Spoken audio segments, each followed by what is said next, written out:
We're at DEFCON 1. I know.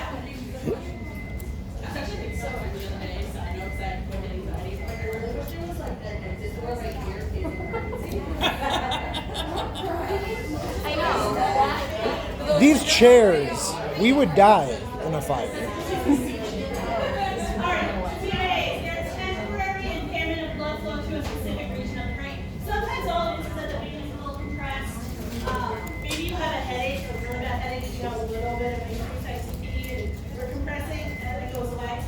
Sometimes what it is a very small micro clot, gets in, pauses, causes a symptom, and then it pushes through. It is a warning of an impending stroke. If somebody has a TIA, most often than not, they will have a stroke within 90 days.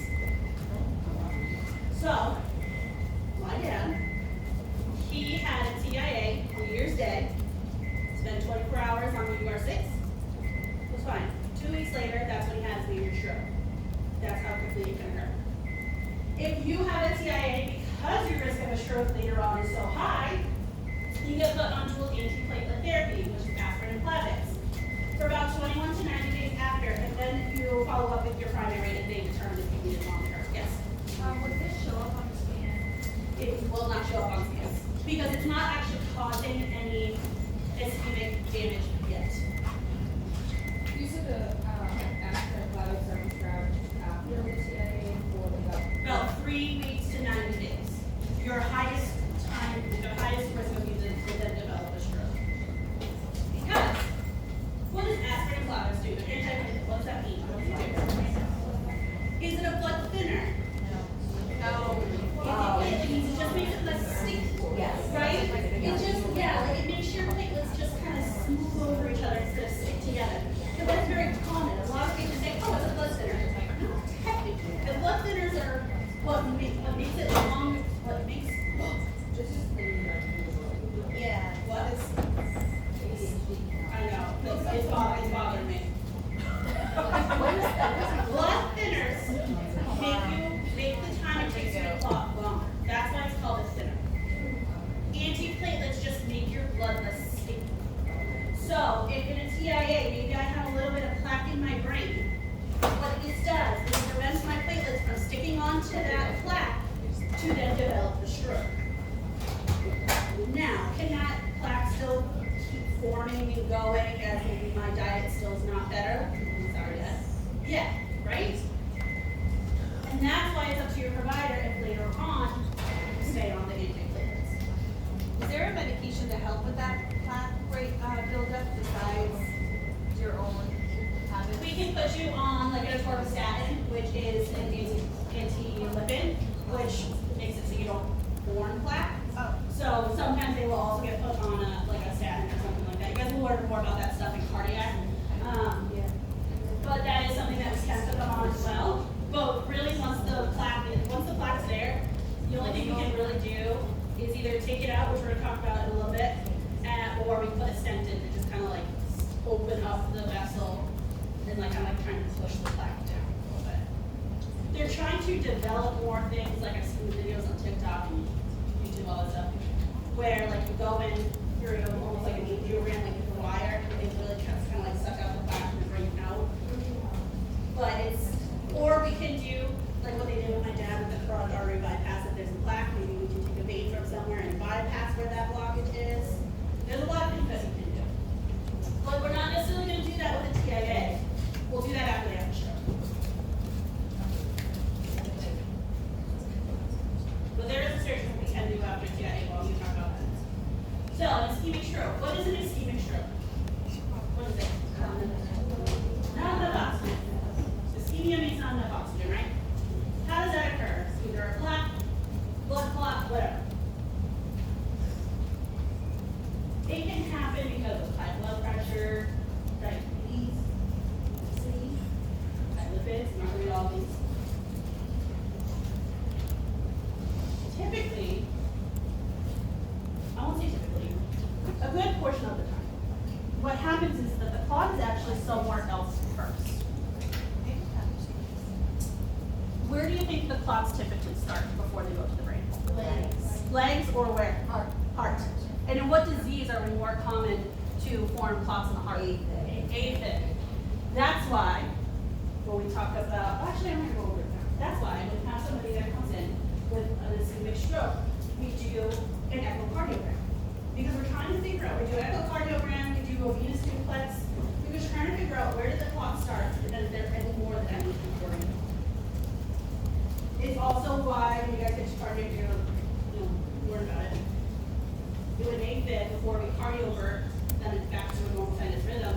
We have to do an echo first. We need to make sure there's no clots in there before we get them back to the normal sinus. We don't want to push that clot up to our brain, right? So at Cape Cod Hospital, I know not everybody hears at Cape Cod Hospital, but I printed off their tip sheet for their stroke order set. And it's literally says inpatient stroke alert. We're going to go into all that stuff in a second. First, we want to get glucose. Why do you think I want to get a glucose if I'm suspecting a stroke? Make sure it's just not hypoglycemic, right? And then, what else am I going to get? What other scans do you think I want to get? CAT scan. Why do I want a CAT scan first? It's quicker. It's quicker. And what do I need to determine if someone's having stroke-like symptoms? If they're bleeding. If it's a bleed or if it's a block, right? We're going to talk about why that's important in a second. I'm also going to do a CT angio, which is looking at the actual blood vessels. I'm going to put them on telly to make sure it's not a dysrhythmia problem. Do I want patients to like eat? No. What can happen? They can have issues swallowing. And I'm also going to do something called an NIH stroke scale. Again, I'm going to get more into that in a second. I'm going to pass this around and see what the actual order set looks like. Because of the cocaine use or something, what are you gonna do with the process? Yeah, they can do a drug screen as well. I've seen somebody get a drug tox because they thought it had to do with cocaine use, which is why they were having some stroke-like symptoms. So, the ischemia cascade.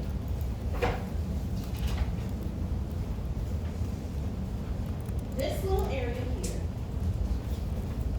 is your area of injury, right? That's where the clot is, and this is where my brain is starting to have some ischemia. And as time goes on, this penumbra region, this lighter color, is getting larger.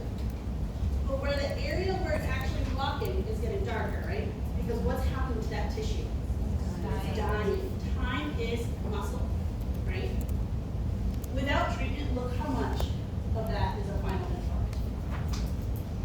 If I give TPA, yeah, I have a little bit of damage here. I just can't fix everything. But I saved all of this tissue. Sometimes we can cool patients to limit blood flow, to limit ischemic, but that's in like the very extreme case. Yeah, that's like a last ditch to try and save tissue. So,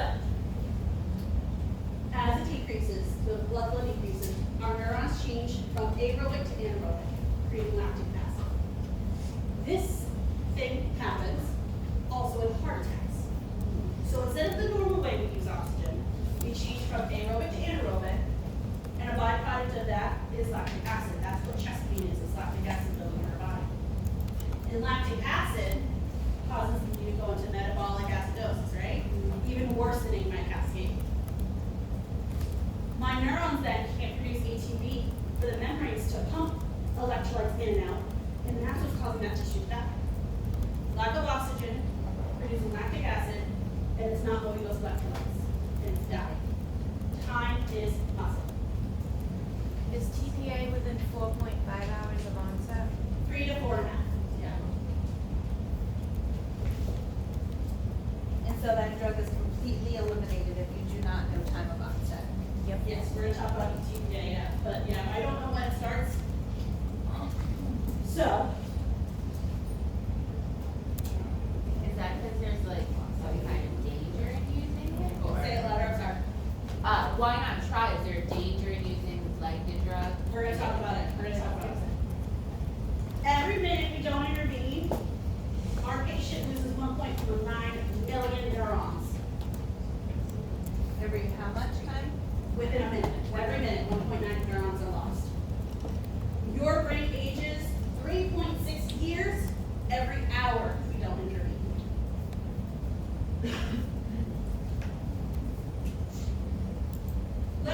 Right. Your left side, this is where you have your language issues, either expressive, receptive, or global. Where right side is more of your perception. Now, I want to talk about, so expressive and receptive aphasia, I'm sure you guys are all aware of this, right?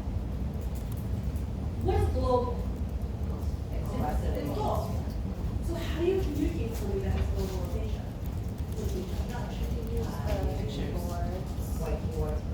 Yeah, whiteboard, the board, some of those cue cards. Okay. Do you talk louder? They're gonna look at you like you're a, right? Do I want to speak really fast? No. Do I want to give them a list of instructions? No. Or do I want to give them a list one at a time, right? Do I want to interrupt them? And something else I want to point out. Remember that in our medullas are sensory and motor pathways switch. So if I have a left-sided stroke, I have right-sided symptoms, right? Right-sided stroke, I have left-sided symptoms. If I have a right-sided stroke, I'm more impulsive. I have poor judgment. And I'm not really aware of my deficits. But left side, I'm a little bit more cautious. So we have a hand up. This was Okay. back before you started going over this. I just missed what you said. I heard the first part about the every minute without hearing the whole time. Really, they're also walking there. What was the second part you said? Your brain ages 3.6 years every hour when you don't intervene. Can you just explain that last left and right side? What So- causes those differences between the left and the right side? It has to The just bottom. do with the motor and sensory neurons in the side of the brain, right? So my left is where I have most of my speech. So that's why I'm a little bit more cautious. Like, how many times have you gone to say something, you're like, how do I find the right way to say this? That's why I'm a little bit more cautious, a little bit more aware. A little bit more in, this is a little bit more closer to like the frontal lobe, which is why I have more impulsivity issues. Okay, on the right side.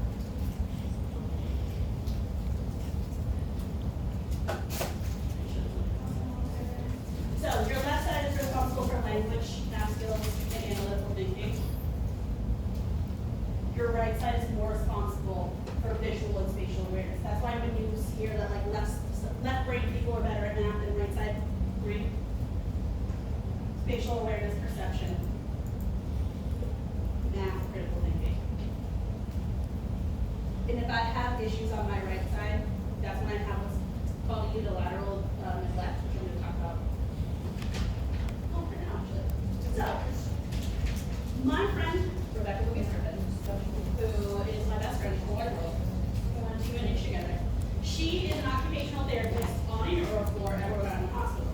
She has seen everything from a TBI to internal decapitation to a concussion. So I texted her, said, hey bestie, as a nurse, what would you want a nurse to do for your patient?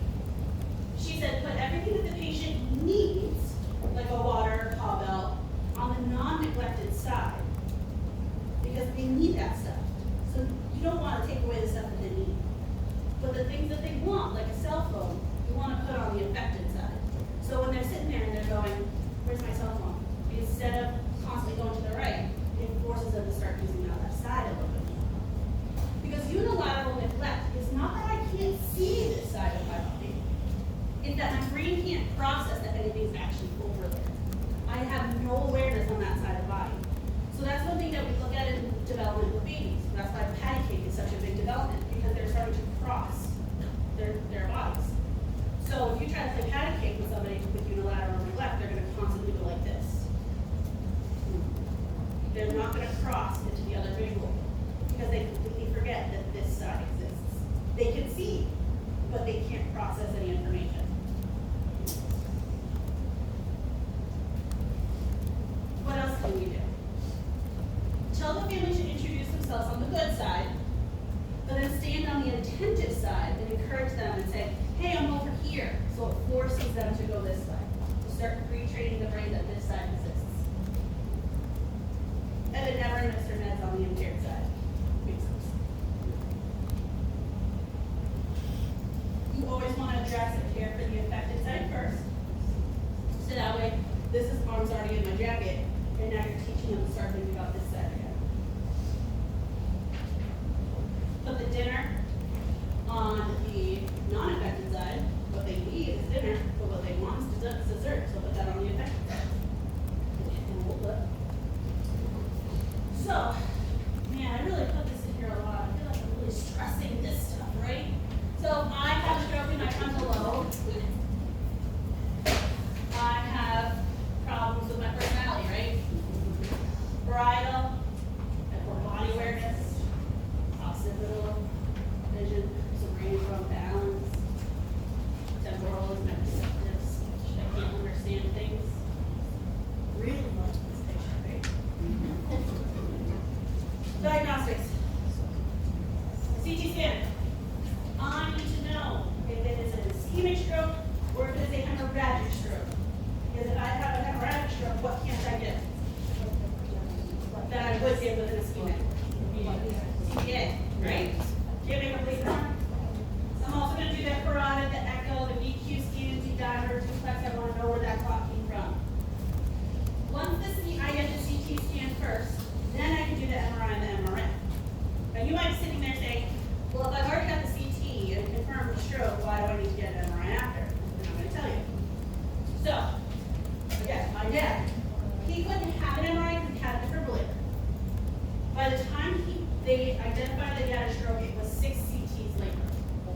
And the reason for that is because the initial CT did show some infarct, but by the 6th, it showed that it was a huge area of infarct that they would have seen on an MRI, because the MRI shows me more tissue and blood vessels, right, whereas CT is more than X-ray. So the MRI gives us a better view of how bad the stroke is. So CT first to figure out what kind of stroke it is, and then MRI after to see how bad it got, right? So the CT is I think that's why. start the treatment. No, I'm understanding, that's why my guy didn't get a surgery, because when the MRI came back, it came back normal, but the CT showed that there was things like. Right, so it was probably a very minimal stroke, but enough to not finish surgery, but also not enough to do serious tissue damage, which is really long, right? That's why, but it's also why we get both, because maybe a CT can pick up things that an MRI can't get, and vice versa.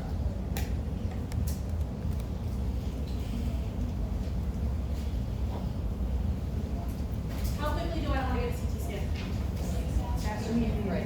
Emergency. Stat, it is an emergency. Give it one down. Door to CT is 20 minutes. 20 minutes. And they do track that. So if you're having a stroke, like we just said, EMS contacts the ED and calls it closed stroke. If you feel like your patient's having a stroke and you're inpatient, what do you call first? RRT, right? Rapid response. That is also hospital dependent. So I worked in a hospital where a nurse could call a closed stroke, and I worked in another hospital where a nurse could not. It was only a provider who called. But what this does is it clears CT, so that your patient gets right in. It also gets the neurologists, any neuro nursing staff like ICU, lab techs to PT. It also can get a radiology tech to get right, or not radiology tech, a radiologist to either wake up or get to the radiology room to read that right away. I need to get this CT within 20 minutes of them crossing that threshold into the ED. Never delay the CT for an NIH stroke scan. I have had providers try. I've had providers be like, let me just finish this super quick. And you're saying, nope, we need to get to CT now. Time is muscle. Then I found this MRI picture. So you see how this is nice and beautiful?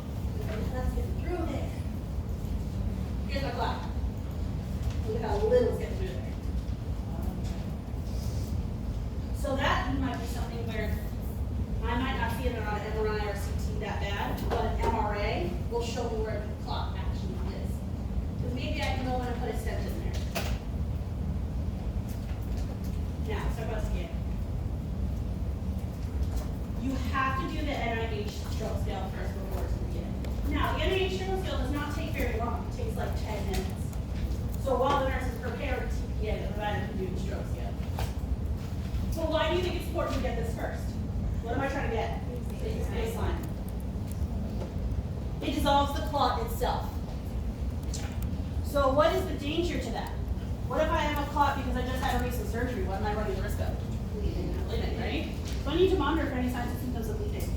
If I have an NG tube in, I can bleed out the NG tube. If I have an IV, start bleeding out my IV.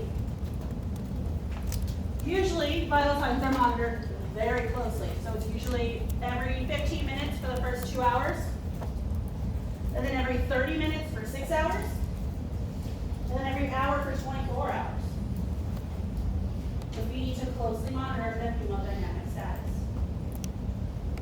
It can only be given 3 to 4.5 hours of the first symptom, but the goal is within 45 minutes. Now, why? So answer. That dead tissue, what happens to, so when cells die, what do they release? You guys know? What do they release? It's electrolyte. Potassium. And if I revascularize dead tissue, all that potassium is going into my blood, right? And what happens if I have too much potassium? It does the arrhythmias. So that's one reason. If I try to revascularize dead tissue outside of 3 to 4.5 hours, I run the risk of cerebral edema and hemorrhage. Because again, all that dead tissue also has dead veins in it, and those veins can burst. And whatever blood's in that veins is not going to go into my brain. And what comes in ischemic, then hemorrhage. Sorry, when does this happen? Within 3 to 4.5 hours. 3, but there's more data out there that supports that we can stretch it to 4.5 hours. Okay. It is also dependent on hospital protocol. But the goal is 45 minutes. It is given based on weight, so it's 0.9 milligrams per kilogram, but I can't give more than 90. And 10% of the total dose is given through a bolus over 1 minute. And then I hang it for the next hour.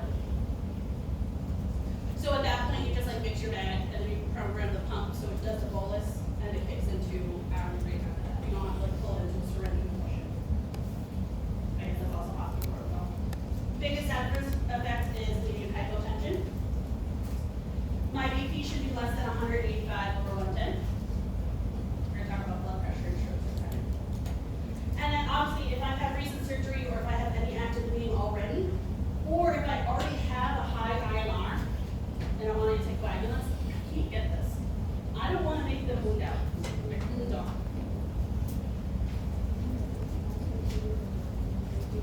So you can get TPA if you're over 18 and diagnosed with ischemic stroke. If my blood pressure is within a good range, because if it's too high, I'm running the risk there of a hemorrhagic stroke. What else do I care about here? No prior intracranial hemorrhage or subarachnoid hemorrhage or hematomas. No other strokes or serious head trauma within 3 months. Why do you think I can't have this within the last 3 months? Probably already on treatment, and I might already have that dead tissue already that I can't revascularize and cause cerebral edema. And then if I have any GI bleeding in the last 3 weeks. Now, if I don't have TPA, if I can't give somebody TPA, I need to keep their oxygen up. I need to make sure that their respiratory system is working, like with coffee breathing or intensive spirometry, and to avoid any type of pneumonia. Their head of bed needs to be up. Maybe I need to do a hemicraniectomy if their ICP is going up, and I need to give them some room. Oxygen in your way. Hemodynamic monitoring. Monitoring for fever, because if I have a fever 24 hours after a stroke, evidence has found that that is an increased risk of death.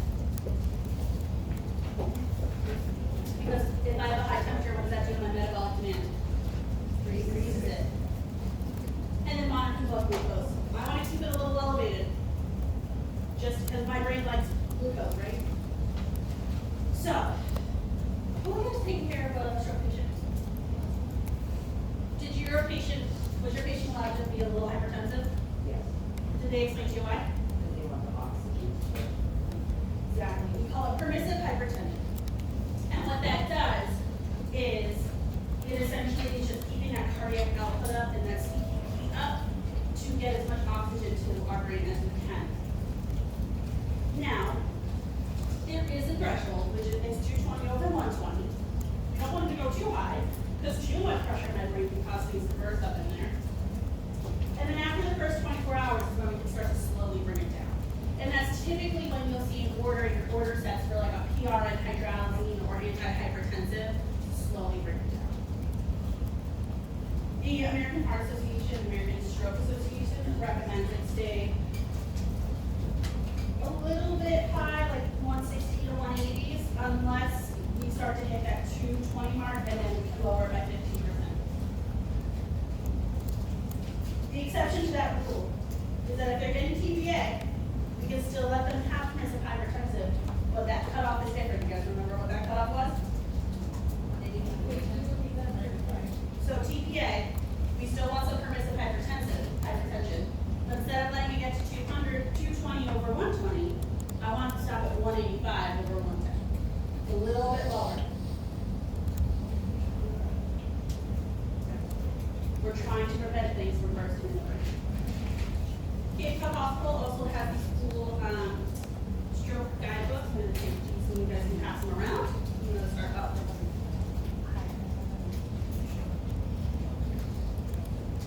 If you guys want a copy, just send me an email. So, let's say, my dad had this done, right? Well, he had a bypass, but he also had Willis done. This is one of the surgeries that we will do in a TIA to prevent a stroke in the future. Because maybe it's that we did the full stroke workup in TIA, we found that this was their only issue. So let's just take out the clot, where I literally cut open your carotid and I pull the plaque out. Do you think this is something that's going to be evidence for? No. We do this if you've had a TIA or a mild stroke with 70 to 90% occlusion, or if you've had a TIA stroke and about 50% occlusion, but you have a lot of risk factors, like it's probably going to get even worse. Or we can put a stent in there, but if we're already healthy, then I'm just to cut it out. How long do you think the patient stays in the hospital? 1 to 2 days. You would think it would be a lot worse, right? Again, you're checking this vital signs and neuros frequently, every 15 minutes for 2 hours, then every 30 for 2 hours, then every hour for 4 hours. And if there's any type of neuro changes, what do you think you need to do? I'll start immediately. Now, complications of a carotid endarterectomy are very uncommon, but it's your typical, right? Blood clots, bleeding, infection. Now maybe something goes wrong during the surgery and not enough blood goes into the brain, so maybe we have a little bit of nerve damage there. We do run the risk of future artery blockage, because I mean, I'm poking around in this, scar tissue can form. Maybe I had a little bit of have some seizures after, but again, that's very, very rare. And most of the time, people, once they get this done, they do have unstable blood pressures for the first, like, 12 hours after. And if I don't control that, I can cause a hemorrhage. This suture can only hold so much pressure, right? To reduce the risk of future TIA and strokes. So how do I prevent? How do I prevent this? How do I prevent this nature? No smoking. Exercise 40 minutes a day, 3 to 40 a week. Maintain a healthy and weight diet. Limit alcohol. And then your DASH diet is high fruits and veggies, low fat, and low animal protein. So if you love your steak. Doesn't the DASH diet include low sodium? Yes. Yes, low sodium. Because what does sodium increase? Water, which increases mine. What about nice? Blood pressure. Hypertension is a huge risk factor for strokes.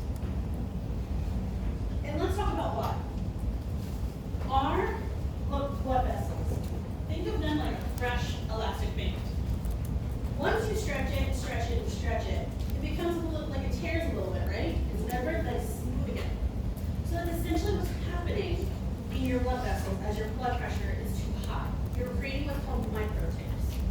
And my brain or my body still wants to cure those micro tears by putting a clot in there.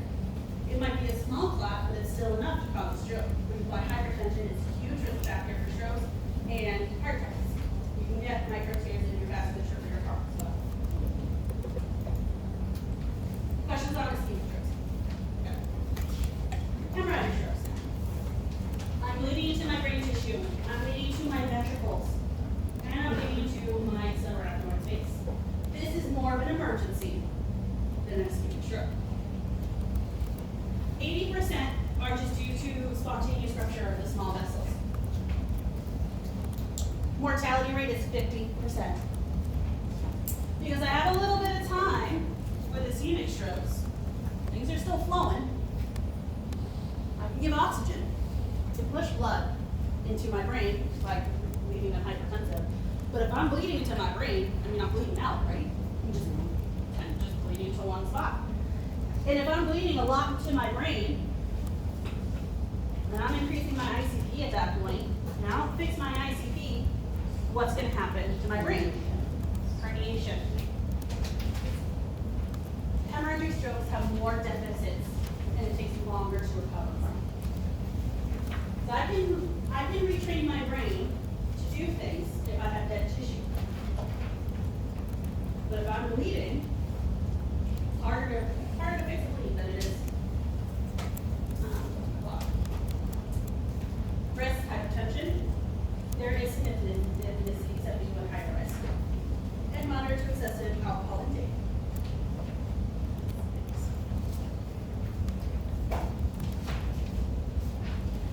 So, we talked about our hematomas, talked about our cerebral hemorrhage, we're going to go over that.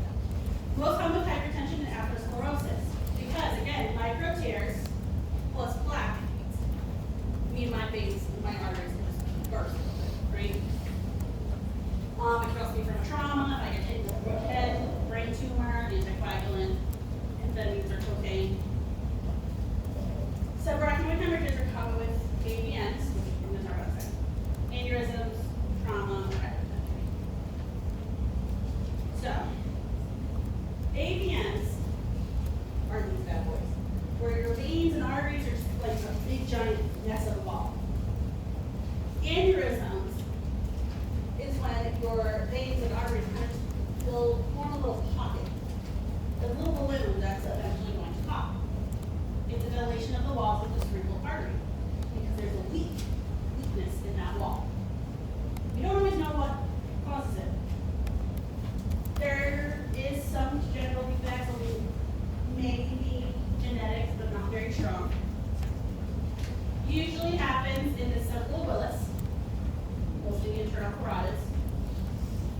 And then usually AVMs happen while you're an embryo and happens of malformation.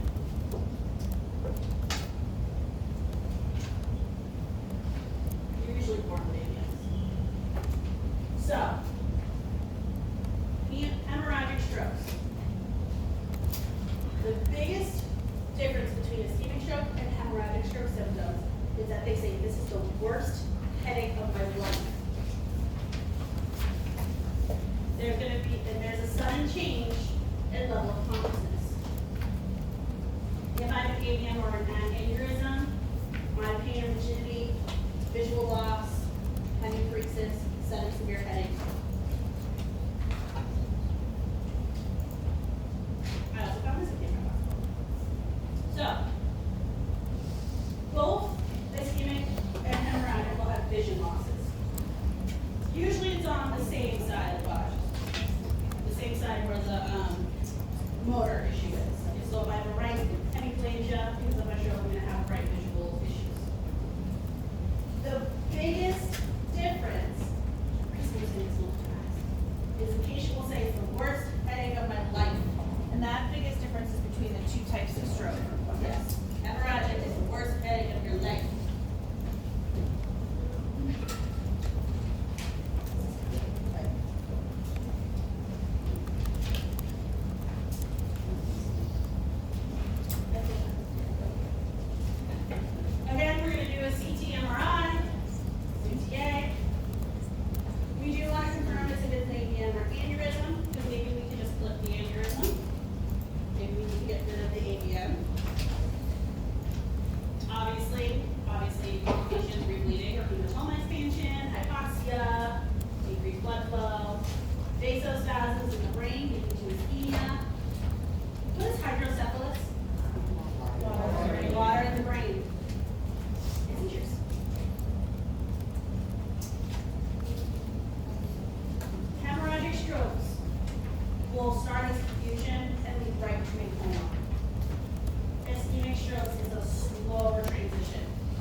transition from one to the other versus hemorrhagic hemorrhage.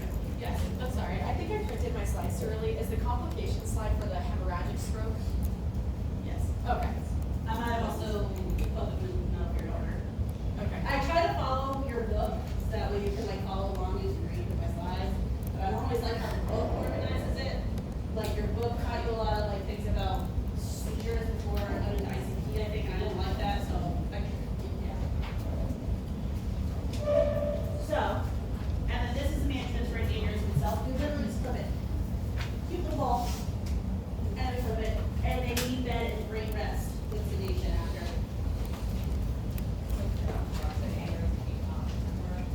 Yes, yes, yes. We can also flip the aneurysm once it is bleeding, like we will next time. But we try to flip it beforehand. So an aneurysm won't always lead to stroke. No, not necessarily. Because most of the time when aneurysm bursts, people are asleep when it does and they die. Have a memory problem. I didn't know until I did that. But most of the time, it just happens. It's not like a slow, like, what if my aneurysm burst? However, I will say, Amelia Clark, Game of Thrones, she had an aneurysm burst. And she had all those symptoms. She's like, this is the worst headache of my life. And I don't know what to do. And the way that she kept her brain from shutting down was, what did she say? She was like doing math problems in her head. And she just kept thinking of things until she got help. And that's what helped her stay awake and not lose consciousness. She was very aware that something was wrong and that if she gave into it, she could die. Anybody with a hemorrhagic stroke needs to bed and brain rest. We need to reverse that cause of bleeding, or whatever it is. Do the aneurysm clip. We need to prevent any BPTs. Craniotomy if we have to. Maybe we do a craniotomy to evacuate whatever bleeding is going on in the brain. Clip stays in. Clip stays in. I think eventually the aneurysm can die, and maybe they can take the clip off, but Something that they would check, like, no, unless they put it in. You might follow up a few weeks later with your neurologist, and then hopefully you don't get another one.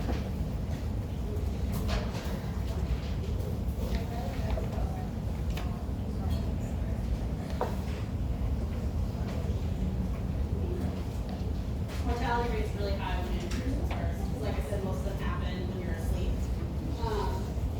Or because you're bleeding quickly. The chance of survival goes down the longer it takes you to get help. Like how many times have you guys had a headache and you're just going to bed, right? Like I've had not, well maybe not migraine, but I get cluster headaches at the hospital. And sometimes I'm just like, I'm just going to go to bed. Like this headache sucks, I'm not working anymore, I'm just going to go lay down. So people think about that.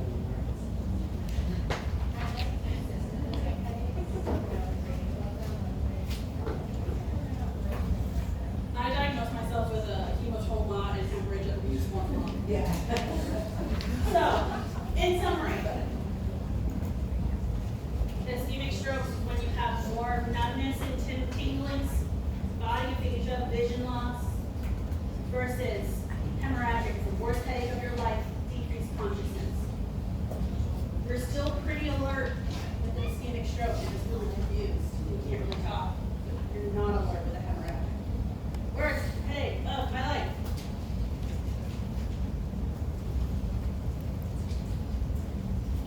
Okay. Now let's assess everybody knows the stroke. So, when people have TIA as part of the discharge, if they go, whether from the ER or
changed this a few years ago, and I feel like she didn't tell anybody about it. So, loss of balance, headache, or dizziness, blurry vision, face, arms, speech, time. How long do I have to get somebody to the CT scan? How long do I have to give somebody TPA? 3.5 hours. Now, let's talk about the NIH stroke scale. So, this is something, I've worked in many hospitals where nurses can't do this unless they have a specific license to do it. I actually stole from Cape Cod Hospital and was telling anybody. It's like the actual stroke scale they use. It's in Epic now, so they don't use it in paper forms. But obviously the first is level of consciousness, orientation questions. Do you respond to commands? If I ask you to follow my finger, can you do it? If I put things over here, can you see it? Can you smile? Can you stick your tongue out? Do I drift? Do I drift my legs?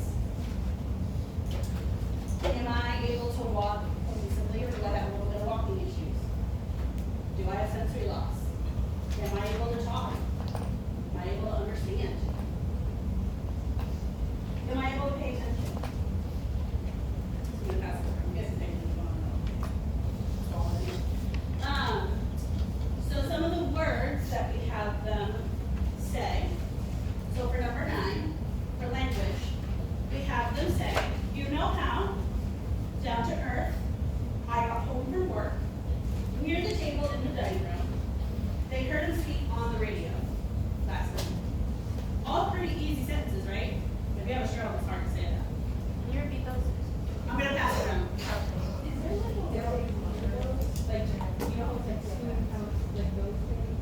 I'm sure some neurologists at some point did it and they just kept going with it. And then number 10 for dysarthria or articulation. Mama, TikTok, 50-50, thanks, Huckleberry, baseball player.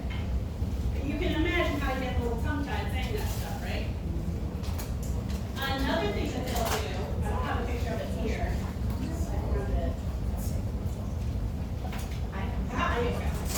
So also for number 9 for language, they'll hold up this picture. And they have you describe what's going on in the picture. And I know you guys can't see it, but there's a bunch of different things going on. Like the kid's trying to get a cookie from the cookie jar, the mom's about to trip, whatever. Or what they'll do for number 9 is show you this picture. And they ask you to name each of the items.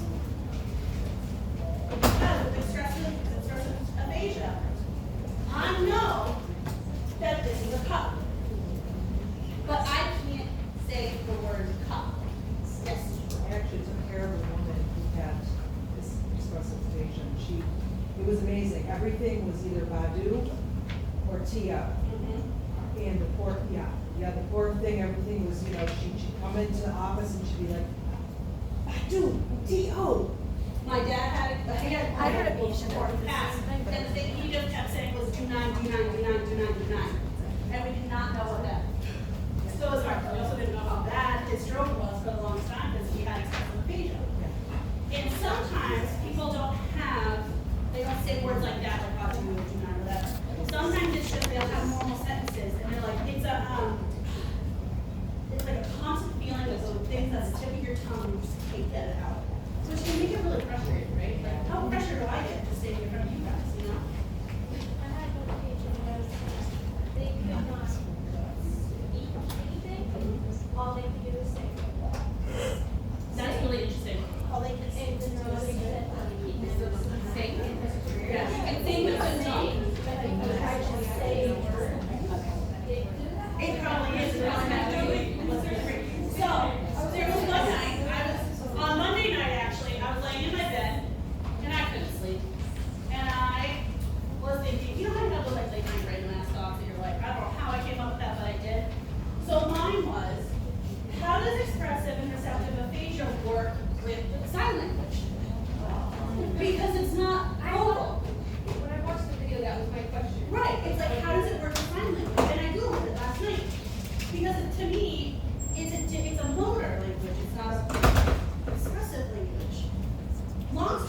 for. They don't know yet. But there is some evidence that shows that somebody with expressive aphasia can learn sign language, so instead of saying the word cup, they make the hand motion for cup, and that's enough for them. They can, like that, to them, they can get that out. And it doesn't necessarily, with receptive, they can understand sign language if they were sign language speaking before. It's more so like the actual like taking in, Yeah. like, and then altering it. And processing, but it depends on the injury of the brain, it depends on a lot of different factors, but we can train that maybe they can start to stop saying language and be expressive. Right, it's a little bit personal, but my son has seizures as a result of something and couldn't express it. He was known for a while, due to early intervention and all that, OT, speech therapy, all that stuff. It's really language, it's not. Interesting. Right.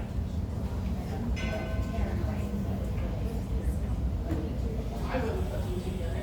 But most kids learn sign language before they learn to talk, like they learn like more and ease. So I probably wouldn't start thinking about it either. But it is interesting how sign language, I personally can't know sign language. I myself am trying to learn it. But because it's more of a motor language, but I guess if you think about it, speaking is also motor through your mouth. But it's more about gestures. Like, it's been like my dad is a very much like he uses hands to chat or talk, whatever, Italian. And so after his stroke, he was still able to get some things out because he knew, like I knew, like this meant napkin to him, and he could do that, and I knew what that meant. So like, it's interesting. There's research in it.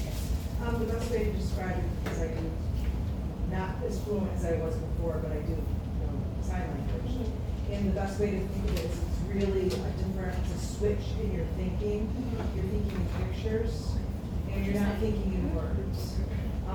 So it's possible that somebody with aphasia, because using a different part of their brain, might be able to change their communication style. Yeah, it is interesting, but like, Yeah. I think it has to do with where in the brain it was damaged. Yeah. But it's the American Deaf Association or something like that. I just Googled it last night. They have like a whole article about it. Somebody wrote a whole book about it. I don't remember her name, but they are. To me, it's interesting. Like, how can sign language help with stuff like that? Like, maybe people who like selective mutism, right? It's a form of autism. They just choose not to speak, but they don't do sign language, even though they have the ability to speak. But it's different to them. Speaking is different than sign language. I find sign language very interesting. Any other questions? I think it's just thinking about this, wouldn't this stroke scale then be kind of inequitable? Like it's not really touching on the full population. Exactly. Because what if I have a cognitive disorder at baseline? What if I have a learning disability at baseline? And provide like, so growing up, I know somebody that their learning disability was you couldn't ask them long questions. You had to ask very short sentences. But if you watch the video that's underneath in the notes section, sometimes it's very, like sometimes when you're talking, it's like you don't think it's a long question, but somebody with a learning disability might get very easily confused. So that's when you have to sit there, like what we did with my dad. It's like, okay, is it that it's an expressive aphasia, or is it that it's now a vascular dementia? Or if somebody already has dementia at baseline, and they don't know what a cactus is anymore, or whatever, you know what I mean? It is not very equitable. So that's why we don't go just based on this. This is more of like a baseline. It used to be that a certain stroke scale was also part of your eligibility for CPA. We don't really do that anymore. Okay. Okay, migrants. If I never finish a lecture, like let's say I don't get through all these slides today, I just record it and post it later. So don't worry about it. Migrants. If you feel comfortable sharing who here suffers from migraines or cluster headaches or tension headaches, look around. A lot of people, right?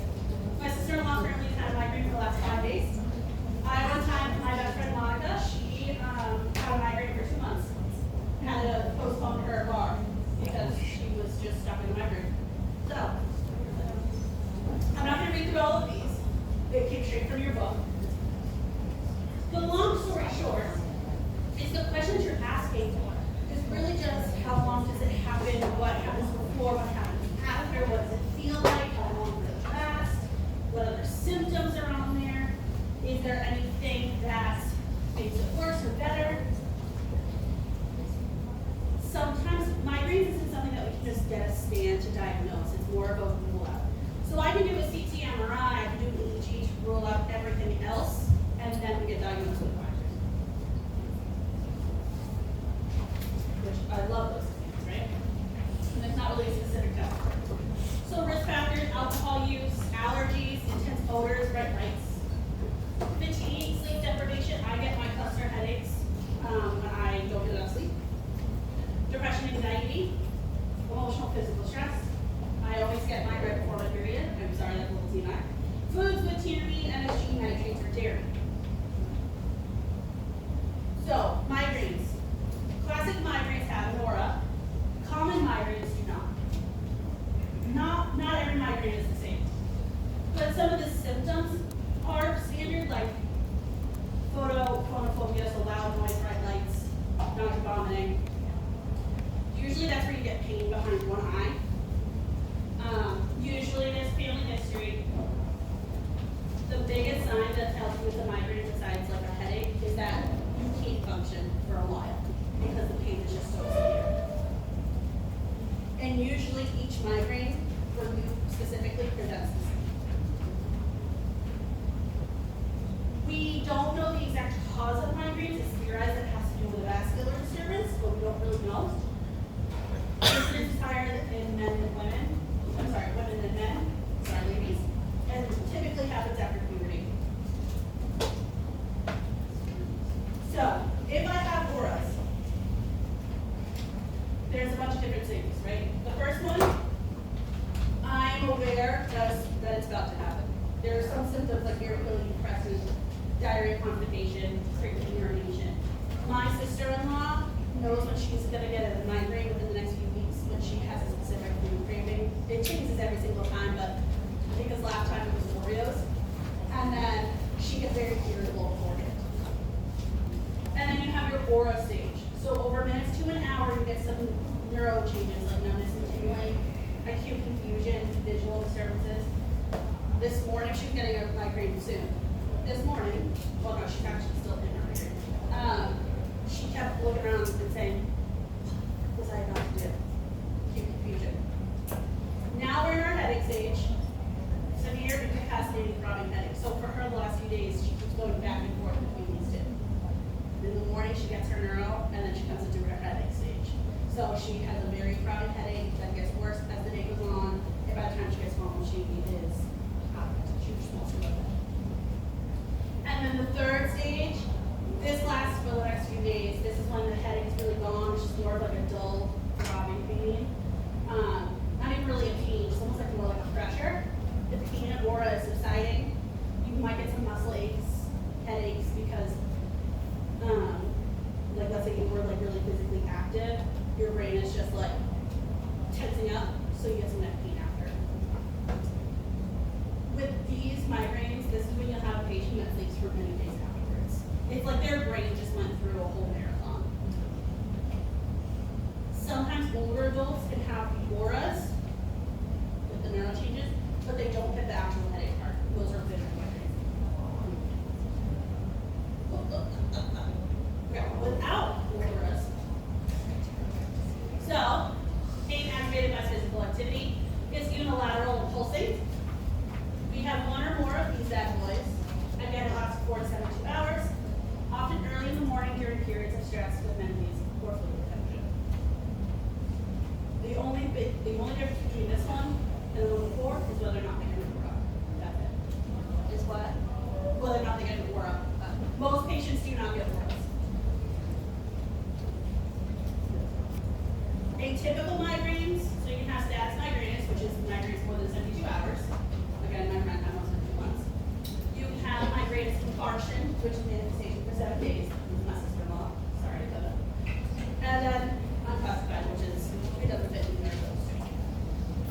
So what can you do for a migraine?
do you think you should take this medication? The sign of the first symptom. And then what do you think you should do as soon as you take it? And then go relax. We say it all the time. Take it at the first sign of the headache, and then go lay down. Help it. Don't take it when you're pregnant.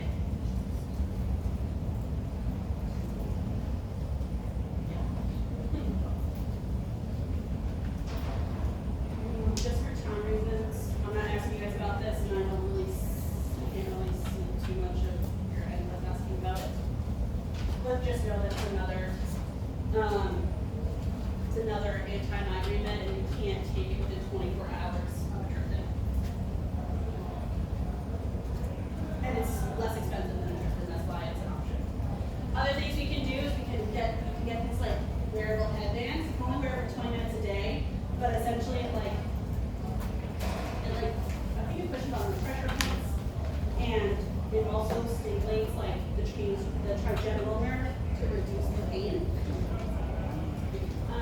You want them to keep diaries of their episodes or report any new findings, because maybe that now we're not just talking about migraine anymore. Cool, dark environment, keep the head up, wide head up. Pressure. Yoga, meditation, or Tai Chi. Acupuncture. Avoid tyramine foods that can trigger migraines. What are some tyramine foods? Pickles.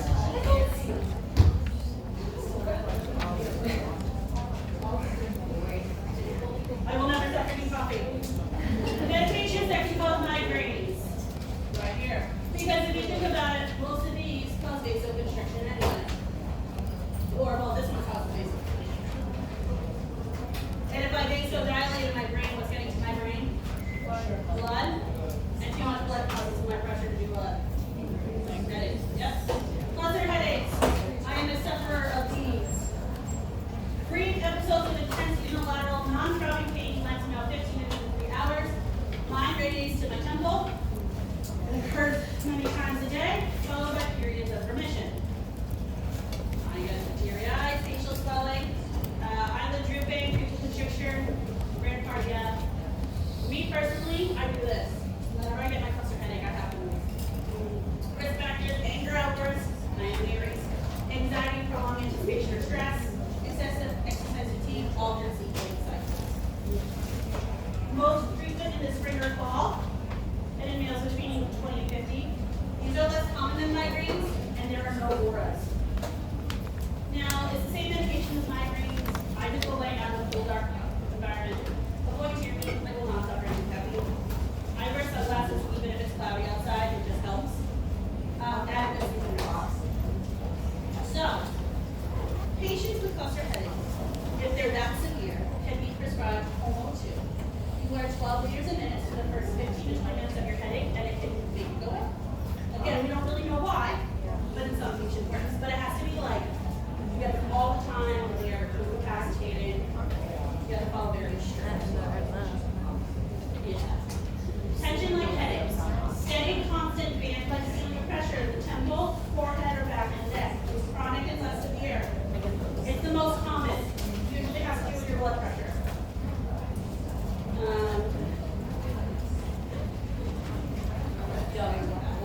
Paraset, I see worded a lot in the hospital setting. It's a barbiturate, Tylenol, and caffeine. It's a CNS suppressant. Caffeine vasoconstricts. It's old school. It does work for a lot of people, to be quite frank with you, but I felt like I've seen a lot, but I'll still bring it up.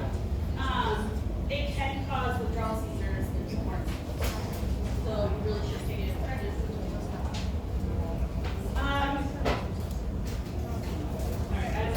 I only have one question for you guys for brain tumors. What is the medication I give if I have a brain tumor and I have cerebral edema? Perfect. All right, so tumors, walking body. What is it? What was that?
scrub and right wrapped around, like she was talking about wrapped around. Interesting. I will say, glioblastomas, I believe, occur most of the time in your frontal lobe, so it does cause personality changes. I was gonna say, so it was in the. It's just a type of tumor like in a certain area that Yeah. literally changed your way of thinking. Yeah. Wow.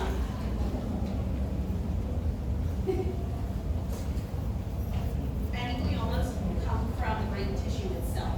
So it's like tissue. Meningiomas, neuromas, pituitary adenomas are tumors from supporting structures. And then developmental tumors like your angiomas, teratomas, and then you have mets. Gliomas are always malignant, meningiomas are benign. So how do we assess it? So every tumor presents differently.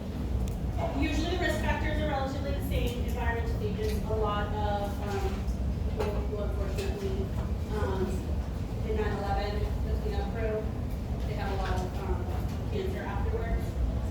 Exposure to ionizing radiation, previous head injuries, most of the time. Again, it depends where it is. Positive events mean it's involving the brain stem. We want to rule out any type of anemia or malnutrition, anything that can also be causing those symptoms. And then all the same.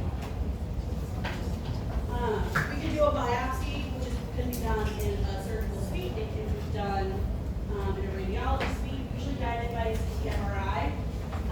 It's minimally disruptive, and so there's not a lot of recovery time, and it's not the same risk as like an open craniotomy. But it doesn't remove the tumor or debulk it, it's just to get a sample of the tissue. And it can, at the end, still be inconclusive and you have to go in for a radiology. So this picture just tells you where the most common, where they typically show up. Gliomas, 25% of symptomatic primary brain tumors. Astrocytoma is the most common, even though I said I saw these two, this one is actually the most common. Glioblastomas are your high grade. These are the ones that have the littlest resemblance to actual normal tissue, which is why they're commonly most. This is the one that Joe Biden's son died of. This one's low grade, so there's still a lot more normal tissue DNA in the tumor itself. And then these ones are more common in children and need chemo radiation. Meningiomas are benign and slow growing. They encapsulate the tumor and arachnoid cells on the meninges themselves, often remove the sinuses. And they're very challenging to remove because you have to remove them because they can put pressure on other parts of the brain. Meningiomas rarely metastasize. Acoustic neuroma specifically is on the cranial nerve. It is also slow growing. It does not get diagnosed until it's very large. Usually you have your tinnitus, loss of hearing, gait issues, and then we can do some radiation for this. Acoustic neuromas get hearing imbalance, things like acoustic guitar, hearing imbalance. Pituitary, rarely malignant, but they do cause hormonal changes. I'm not going to ask you guys anything about pituitary adenomas. I just wanted to put it on here so you get a little bit of background for when you get to endocrine. If I have cerebral metastases and I have cerebral edema, what am I getting? Decadron. I use dexamethasone. Cerebral metastases, headaches, gait disturbance, visual impairment. Again, depends where it's metastasizing. Unfortunately, once it metastasizes to the brain, it is very hard corticosteroids, Decadron. It says Mantal here, but which one am I actually getting? Decadron. This is like if the Decadron's not working. Anticonvulsants, antiemetics, chemotherapy. Decadron. So, we're going to do pain and headache control, keep them upright, seizure precautions, neurologic checks, and note that a lot of emotional support, conserve their energy, get a lot of different professions involved. We talk about Decadron a lot, but that's sort of a short-term thing. Maybe on that line.